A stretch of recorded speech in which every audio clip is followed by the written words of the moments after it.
Hello guys, hi, welcome back అండి. ఇక next day అయితే మేము వైజాగ్ అంతా కూడా బాగా తిరగాలి అని ఫిక్స్ అయ్యామండి.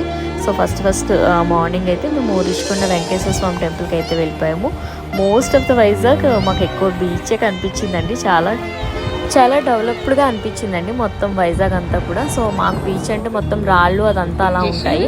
బట్ ఇక్కడ ఎక్కడ చూసినా కూడా పార్కింగ్ ఏరియాస్, ఫుట్ పాత్స్ అన్నీ కూడా చాలా నీట్గా కూడా మెయింటైన్ చేశారండి. సో అది మాత్రం మాకు చాలా నచ్చింది. జస్ట్ చూస్తున్నారా, ఏదో అడిగేస్తున్నారు. చాలా హోటల్స్, రెస్టారెంట్స్, అలానే పార్క్స్ ఇలా చాలా ఉన్నాయండి. మా కాకినాడ కూడా ఇలా ఎప్పుడు డెవలప్ అనిపించిందండి మాకు. సో అంటే ఫస్ట్ టైం వైజాగ్ రావటం కాబట్టి మాకు అంతా కూడా చాలా కొత్తగా అనిపించింది.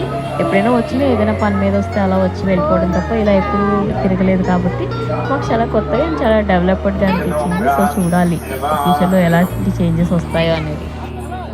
ఆడుకోవడం అనేది బాగుంది కాబట్టి చాలాసేపు అయితే పేచీ చేశారండి.